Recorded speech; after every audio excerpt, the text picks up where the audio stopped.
Right, the cap tends to get stuck all the time for me, so if yours is kind of stuck on and you're having a bit of a pain in the ass getting it off, just go ahead and stick like a rag over it, and then you grab the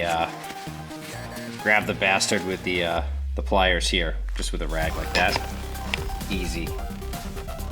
So if you take the cap loose here, this will just tend to let the oil drain a little bit faster, because you get atmospheric pressure pushing back down on the oil, and that'll make it run out a little bit faster instead of creating some kind of vacuum. Although I'm sure there's some air outlet through the engine otherwise, but boop, there you go. All right, that was tough.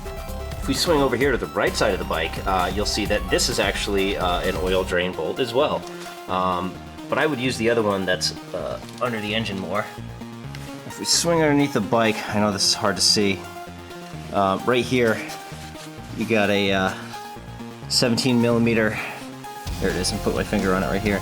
17 millimeter drain bolt. I know you can't see that, sorry. It's right here. There's really no other bolts underneath this bike. It's not like a car where there's a bunch of other bolts, you know, and everything. Just one big bolt right under here. It's a 17.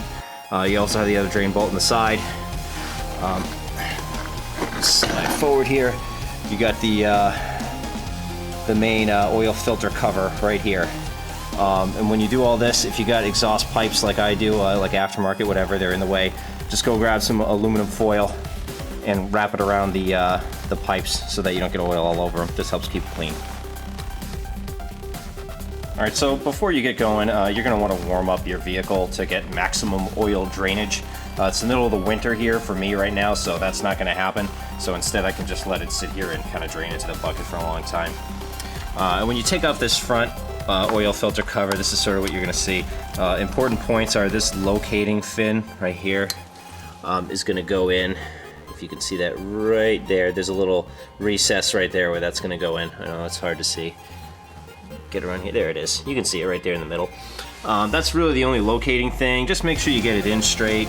When you pull it off, you're going to notice something missing from here, right? There should be a big O-ring here around the edge. As you can see, this is the worst case scenario is when this happens and you're not paying attention. The O-ring is actually stuck to the engine. So that's always what you're looking out for. So whenever you take off an O-ring, or rather, whenever you get an oil filter off any vehicle, always check for the O-ring, because sometimes that happens, especially right now because it's really cold. So this right here got stuck to the engine. I've never seen that happen in real life, but there it is, first time. And that just goes around here, around the edges. Some oil filters come with a new O-ring. Make a mess. All right, so here's your oil filter. There's a spring behind this.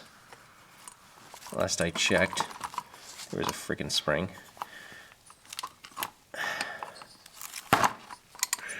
Get out of here, you bastard. Hang on a second. Let me get this free first. Alright, so if you run into some difficulty with that, you just push on the bolt, and there is a spring behind here. And the way that the orientation of the oil filter, if you didn't pay attention when you took it off, the flat side should face the engine, and this indented side is going to face the spring on the bolt. So it's going to go on like this. Flat side towards the engine, it's going to go on like that. You know, and if you look inside here, before I do that, take a look in there. You have the O-ring around the edges, and you have a spring on that bolt. I'm not taking the bolt out because it's full of oil right now. So, I mean, you could clean all this out too. You put that back on, the recessed side towards the spring, flat side towards the engine. Put that back in, make sure you locate it on this little indent over there.